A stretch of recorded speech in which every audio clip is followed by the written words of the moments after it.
Hello and welcome back to Inclusive Design 24 2025, brought to you in partnership with our Platinum supporters, Accessibility Cloud and Intopia. You can follow us on Mastodon and Blue Sky, and if you have any questions for the presenters, please post them using the ID24 hashtag, or you can use the YouTube chat. We'll gather your questions for our Q&A at the end of the session. A reminder that ID24 is a respectful community, and you can find our code of conduct on the Inclusive Design 24 website. I'm delighted to be joined by my guest host, Wendy Reed. Wendy, it's over to you. Thanks, Ian. Next, we have Victoria Nduka, who is presenting Inclusive Teams Make Inclusive Products. Over to you, Victoria. Thanks a lot, Ian and Wendy, for that introduction. I'm pleased to have us talk about something that I am so passionate about, which is inclusion, accessibility, and design. So, like Wendy mentioned, I'm going to be talking this topic, inclusive teams make inclusive products. So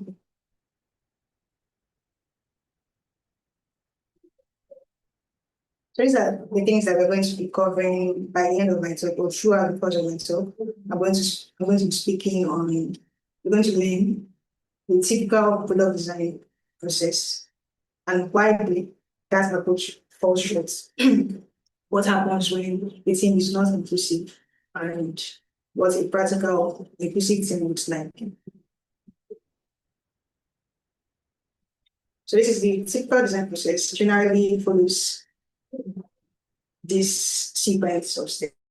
There's design, which is product design, and then the engineers implement the designs that the product designers have worked on, and then they push out the prototype or the first version of the product for users to use and test, and then launch.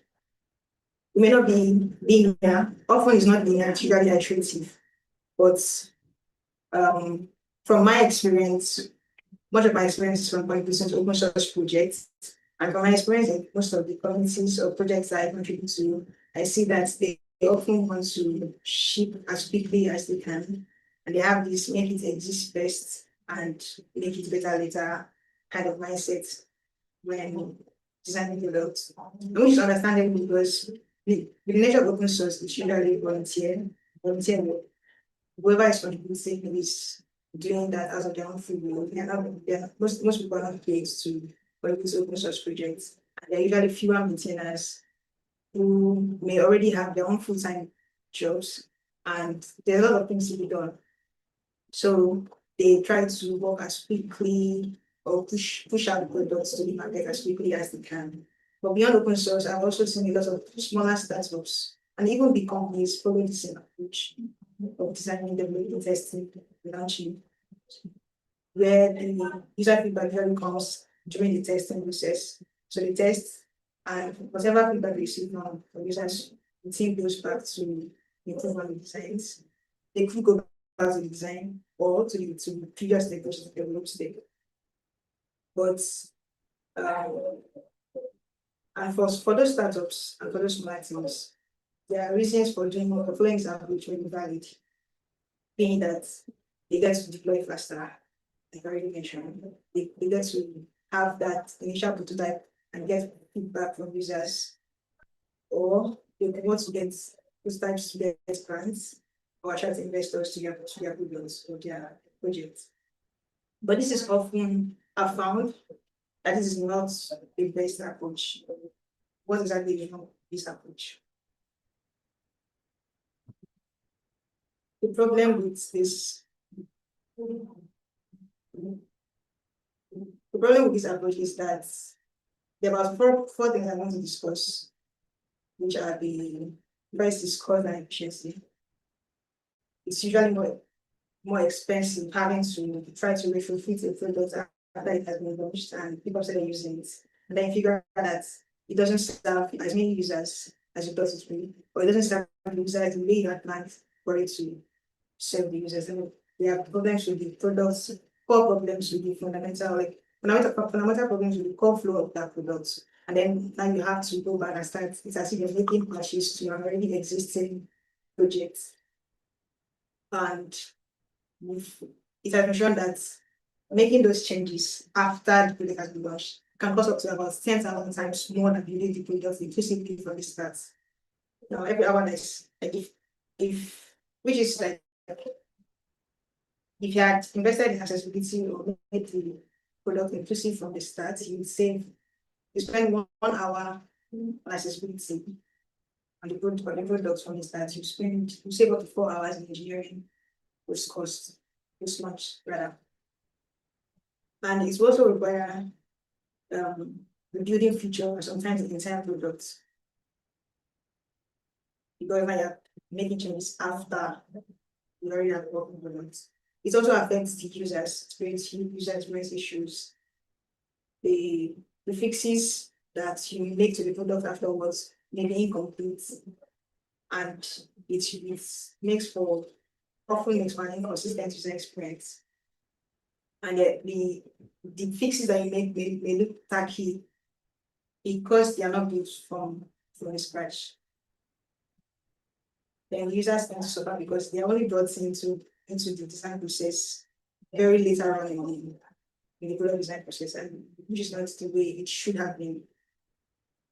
Now, because the users are trying to use the product and they experience challenges with it, it erodes their trust in you. So this somehow also affects the business. When users don't trust your products, they don't use it and they don't recommend it to others to use. So you lose your it affects the business, the brand or business reputation very well. Then for the business they have the price to pay for this, which is that they lose their market share. So imagine you build a product to serve a particular market and to serve a particular set of users. But because you do not make it inclusive from the start, a portion of your target audience are excluded from using that product because of something that is wrong with the UX of that product. You lose out on those potential customers. It also affects your reputation, like you already mentioned. You lose out on your competitive advantage. You are at a disadvantage compared to your competitors because while they're trying to fix old problems that may even often be recurring, your competitors who are inclusive in their approach from the start are building better products. And then it drains your team, both in terms of finance and time. So your team spends time firefighting instead of trying to innovate or create new products that's happening on markets. And then it also creates systemic problems as well. So if you don't have an inclusive team, or if you don't have an inclusive design process, then your organization will keep making the same discretionary design decisions over and over again. It also limits your perspective because then you are not being proactive, you're rather being reactive. So you find out what's wrong with people to go to do accessibility tests and checks, and often because you're in a hurry to meet expectations, now you are looking for a quicker way out. You rely mostly on automated tools, which only catch about 20-30% of the accessibility issues with your products. But the issue that you need humans to test these products from the start. It could also create cultural issues as well, where accessibility is now seen, or inclusion is seen as a body rather than an opportunity.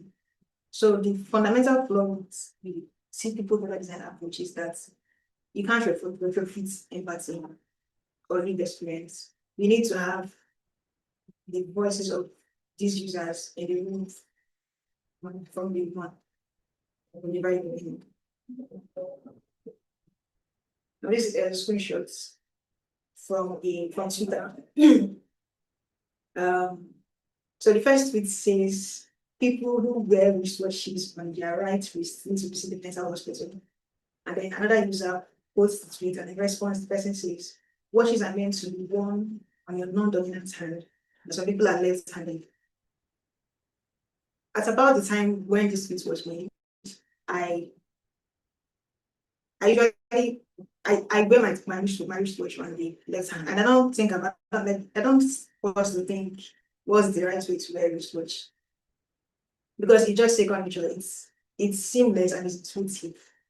I did not realize that they had to, like, there were some people who struggled to wear their wristwatches until I saw this tweet, and it made me wonder how many other people have this perspective or have this mindset that the original Twitter, the original user who tweeted that people who have wristwatches need to see in the hospital has. So this is like a classic example of what results when the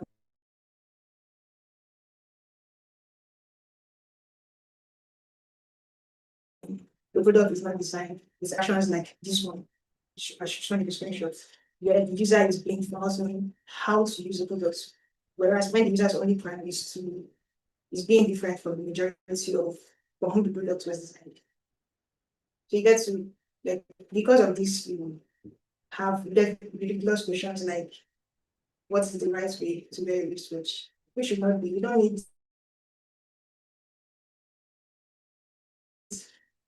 need to have a manual to wear something as simple as a wristwatch. It's like picking up. It should be as easy as picking up your phone. You don't need to ask which hand should I use to pick up the phone. You just pick it up and then come. So the problem with the wristwatch is that the crown, like after that interaction from the tweet that I just shared in the previous slide, I now had to, it gave me time to think and reflect. And I realized that the wristwatch, as we know it, the crown is positioned at the 3 o'clock position. So it's facing out, just as you can see in the picture. So when you try to set it, it should be, you can use your dominant hand, which is your right hand, if you're a right-handed person, to set the watch. So the typical wristwatch was designed for with the right-handed person in mind. Because if you try wearing the wristwatch on your right hand instead of your left hand, then it's going to be difficult for you to set without having to set the wristwatch or change the time. You will have to remove it entirely from your wrist and then set it. And you can't set it while it is on your wrist, because then it's not very economic to use. And you consider it. So the first set of wristwatches were date back to late 1800s, and over 200 years later, we still struggle with this design. So which shouldn't be. What if it shouldn't be this way? And this is the results that comes from not having an implicit from the start.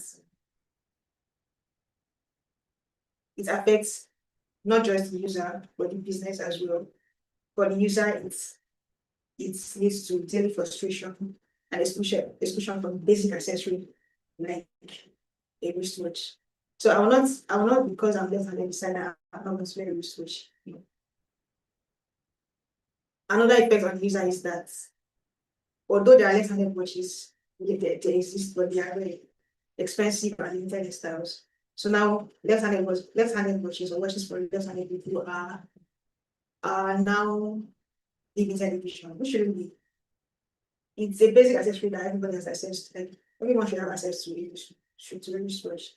They don't need to pay more to use something that other sets of users can use comfortably. Then for the business, it leads to, like I already mentioned, loss of sales, because the percentage of people who are left-handed are 9 to 10%, 10 to 15% of the entire world population. That's a pretty large amount, if you ask me, in my opinion.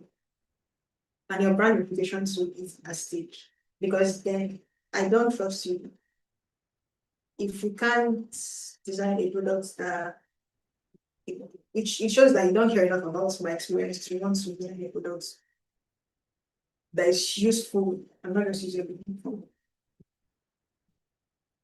So let's imagine that just one member of the design team had been left-handed then this problem of the wristwatch would not even exist in the first place. This is just one, like they would have found a way around it. They would have found a more inclusive way to design the wristwatch so that no part of the user base is excluded the experience.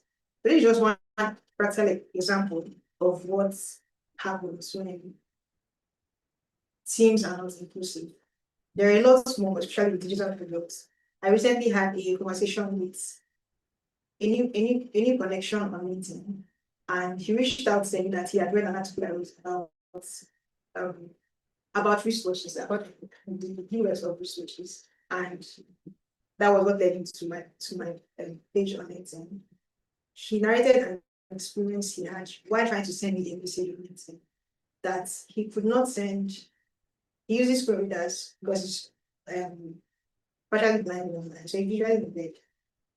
He said when after typing the message, when I was about to send, the send button was just said button. It did not let him know what action he was going to perform if he clicks the button. And I did not realize that, but I've used the platform for so long that I expected that it should work fine for everyone, or for most part of the user base. Well, I was unaware of this problem until it was brought up by someone who was trying to in bed and who navigated the products differently. So this is just one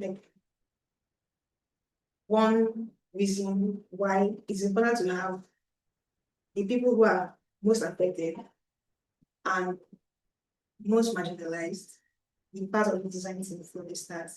Because even it's not just enough to have an accessibility advocate or someone who is passionate about inclusive design. Because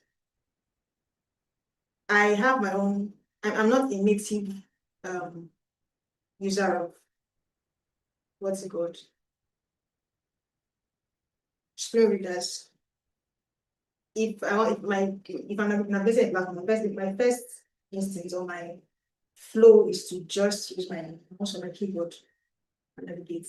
I'm not a native keyboard user, and I don't have three links as another user would do, or as a user who is usually from bed and who uses bed. So it's necessary for you to have these people in the room from the start, because then I may not be aware of,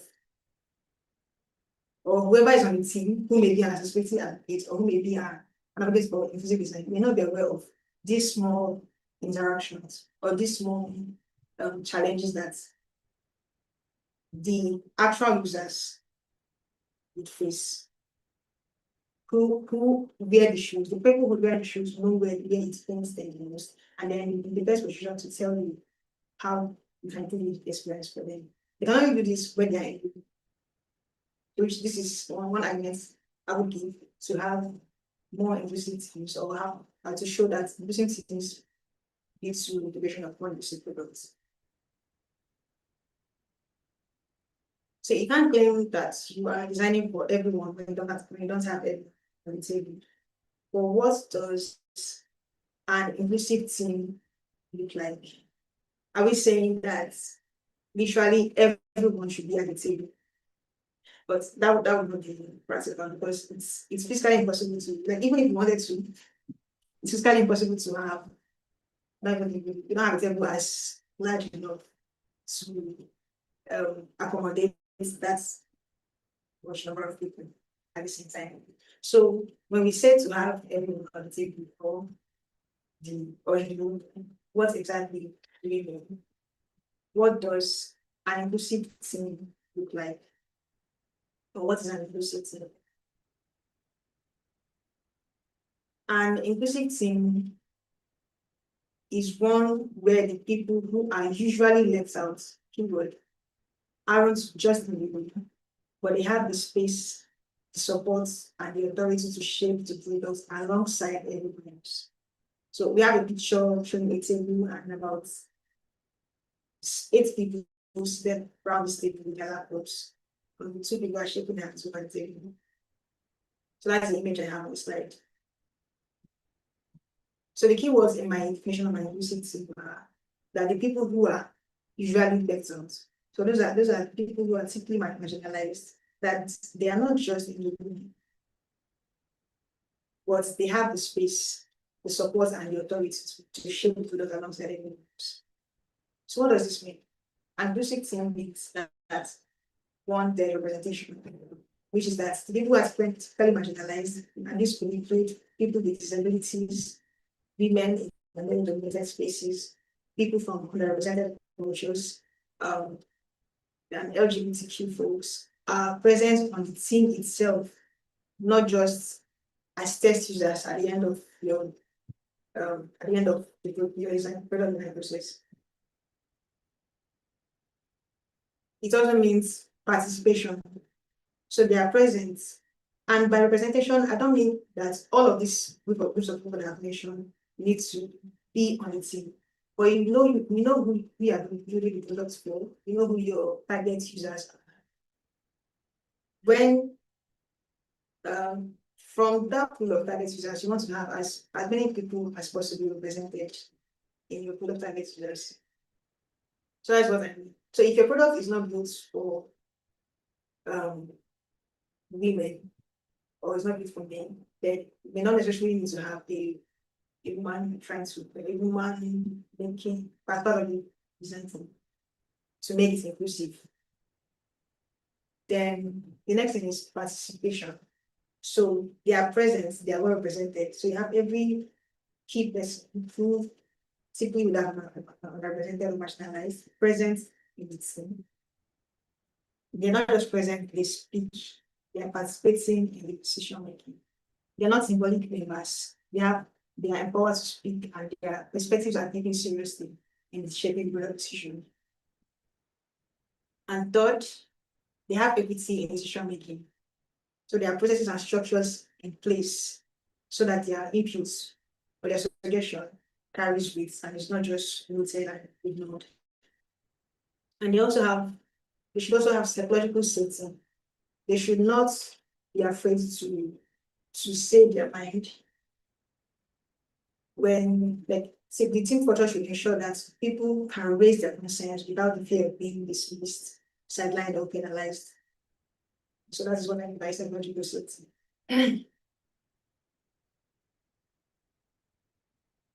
Then the team itself, your processes should also be accessible. So your meetings, tools, and communication styles, and even the work environment itself should be designed to allow everyone to contribute. So by tools, communication and work environment tools, we want to be sure if you are using, if it's an engineering team and you're using GitHub or VS Code or whatever it is that you use to build your products, or if it's a design team and you use Figma, you want to be sure that whatever tool you use, both in the building of the product, in collaborating with the members of the team, for communicating to Slack, you want to be sure that it's accessible, that people that you have on the team will be able to use it and make their contributions seamlessly. So now that brings us to the next question. In practice, what does an inclusive team look like practically? One, the core team should be diverse. So there should be a mix of disciplines and a mix of lived experience. A mix of discipline meaning we should have design, engineering, product, and marketing, and a mix of lived experience, maybe based on gender, based on disability, culture, socio-economic background. Secondly, you want to have relevant representation as well. Have the people most impacted and most marginalized present. So, let's say if they're building a healthcare app, they want to include patients with chronic illnesses or disabilities as part of it. They should be well represented in your team. If you're building a financial product, we want to include people who have experienced barriers to banking. And this will include people from low socioeconomic background or who live in areas with limited access to the internet. You don't need to have everyone, just be most impacted by the products. And the beauty of this, or the good thing about it, is that then it makes you create products that are useful not just for that set of people, but for as many people as possible. So imagine you're building a financial product and you have people from a background or from an area where they don't have great internet access or bandwidth. You are going to build your products in a way that even with their limited resources, they should be able to access the products. So even people in cities or people in well-developed areas who use the products, but find themselves in a situation where they don't have strong internet access, they also benefit. That's like it's the curb effect, curb effect. That's the way it's put. So when you design for the most marginalized user group, or the most marginalized people in your target users, your target users, you design better products for everyone. You do the experience for everyone. And then thirdly is there should be built-in collaboration with users. So the users don't come in to just test and give you feedback. They should be part of the team that helps decide how the product should move. Some inclusive teams expand on the division of team to include users as co-designers or advisors. They might have an advisory board of people from marginalized groups who give their inputs about the products regularly. And fourth, inclusive processes, they already mentioned. So it's not just about who is there, but about how the work happens. So for example, if you're having meetings and you have brought in these users who are marginalized and could include people with disabilities or hearing, visual or hearing impairments. And then you're having meetings, but the tool you're using for meeting doesn't have closed captions or transcripts for those of the members of the team who are hard of hearing. Then even then their presence there doesn't, they can't make a valuable contribution because now you can't communicate. They are just there present, but they can't contribute. I wish that keeps, like, if you don't have all of this in place, you can't have one without the other. So you have to have a mix of these together for it to work and improve the experience, not just for you as a business or as a product owner, but for the users as well. So inclusive processes meaning that, so if you have meetings, they should be with captions and transcripts for people who are hearing. Your documentation should be written in a plain language because you are probably going to have a lot of people who may not have technical knowledge about the product. So you want to break it down, use plain language that is understanding for a broader audience. And then also make sure that decision-making frameworks don't sideline the limiting policies. So, yeah, I think that's about that. They're in the room and they are able to make suggestions or give advice as to how products should be designed for them. So they are there to advocate for themselves because they know where they could experience problems such as products.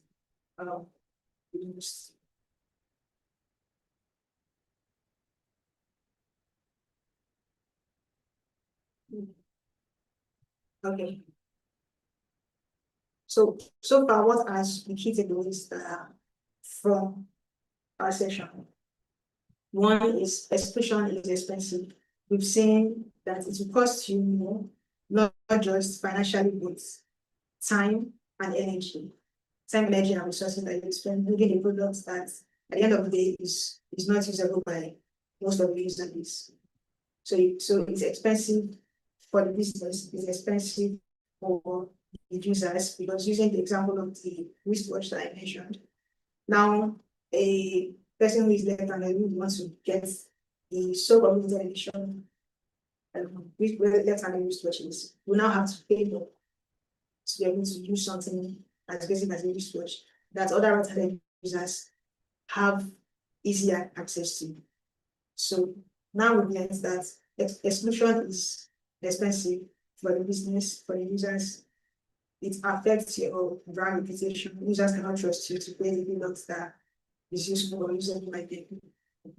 And you lose out on the market because that share of the users who would have used the product. For instance, if you're designing a financial app and you exclude people who are in areas where they do not have direct access to the internet, then you have missed out on that portion of the user base. So that's less money for you, and which is not good. Because so your primary purpose may be to help users, but another goal of most businesses, another reason for even having a business is to make profits. And you can't make profits, you can't make sales if you miss out on a particular segment of business. So first key takeaway is that exclusion is expensive. And secondly, inclusive design benefits the people. So I mentioned earlier the composite reflects that when you design or when you improve the experience for the most personalized users, you improve the experience for everyone. So assuming from the start, the wristwatch that we discussed earlier was designed with both left and right-handed people in mind. We would have had a design that was useful to that did not exclude the left-handed people, and that was inclusive.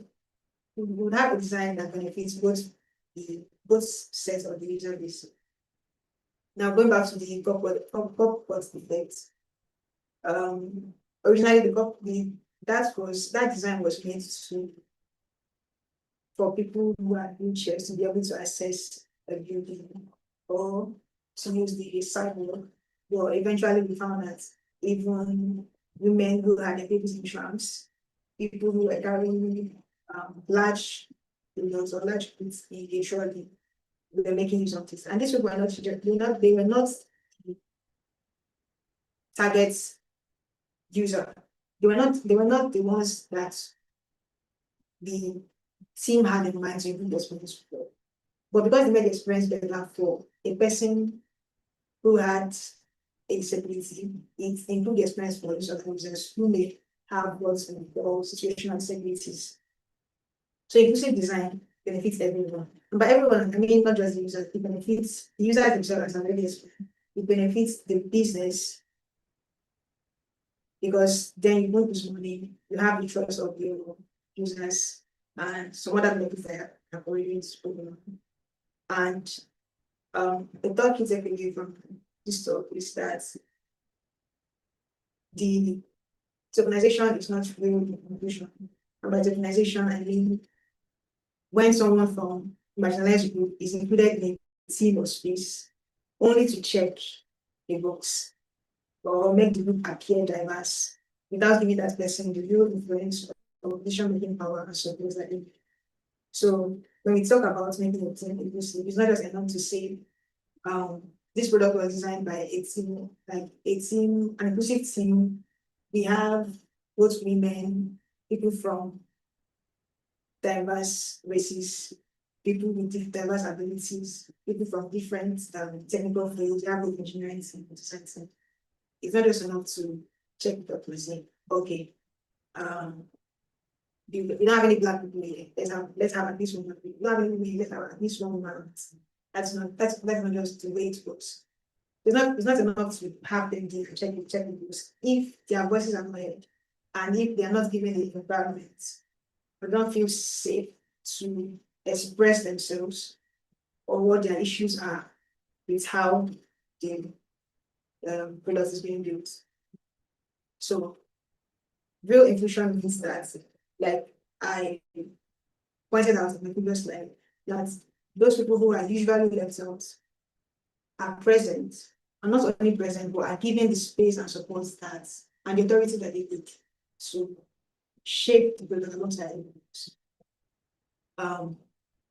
So these are 3 key takeaways from this talk. And yeah. All right. I think I have come to the end of this. I may be ready to take questions from attendees now.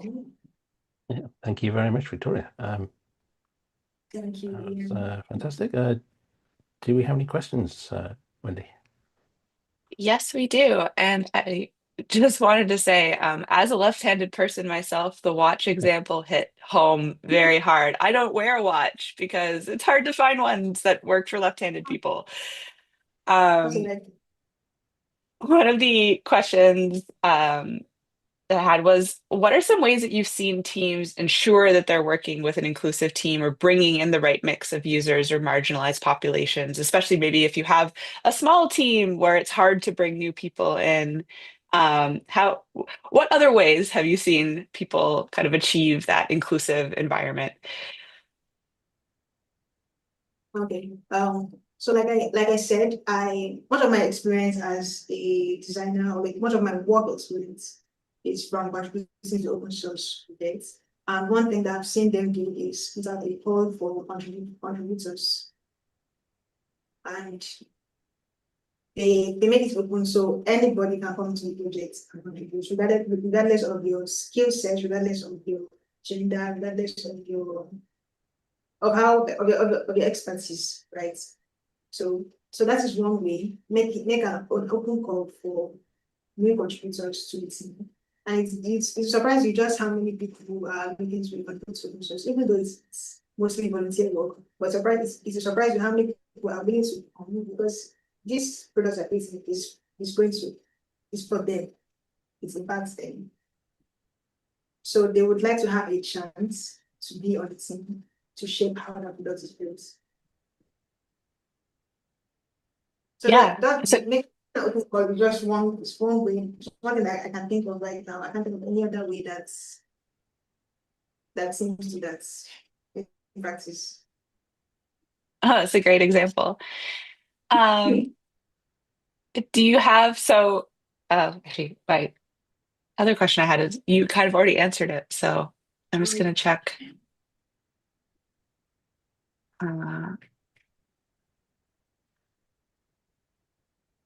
Haven't seen anything on the socials. So how did you get interested in inclusive design? What inspired you to start working in this field? Okay. Interesting. So I started designing in 2022, and I learned design by taking the Google UX design course on Coursera. It is a very popular course. A lot of people that started out that way. So one of the modules, like throughout the course, I was always introduced to inclusive design and what it meant. But I didn't really know what it meant in practice until I had the opportunity to work or to contribute to an open source project, caMicroscope, as an outreach intern. Now, caMicroscope is a web platform, or is a tool for biomedical imaging, so you can analyze an image, make annotations on it. So I came into the project as a UX designer to conduct accessibility audits and improve the product accessibility up to the W3C standard. I think it was 2.2 at the time. I have to be 0. So that's the bigger standard. So that was my first real introduction to accessibility and inclusive design. I got to experience firsthand what it means to test a product for accessibility issues, and try to make improvements to those products. And I found that it's more rigorous and it's more difficult trying to make those improvements after the product is launched, or when the product is really available to use.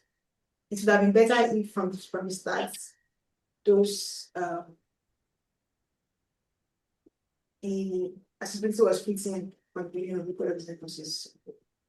Because I struggled, it was, and since I had just a very limited experience in the field, and I was working kind of solo, like I took ownership of the projects.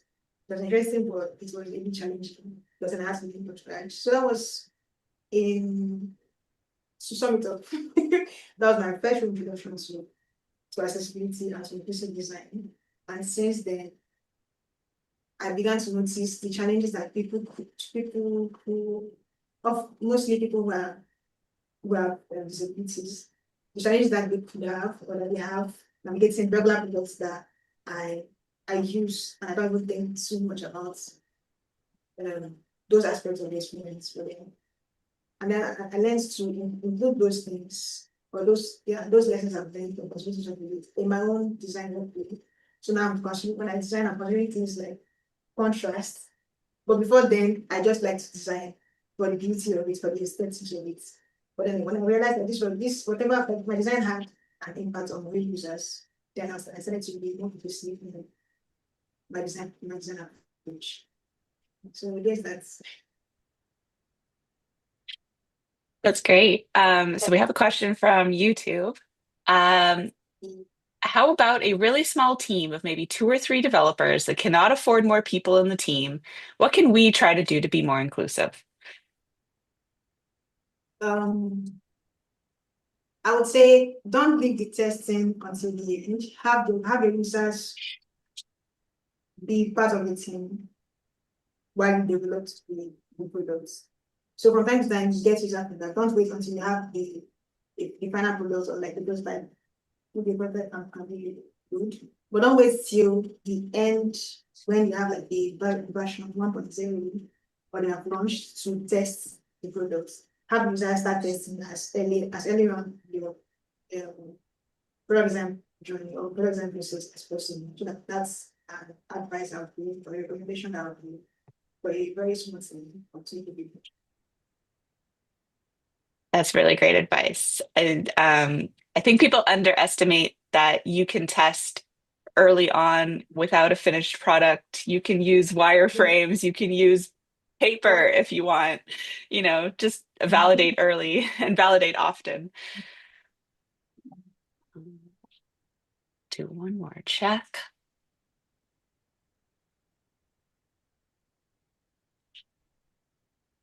All right. Okay. Well, thank you very much. Good.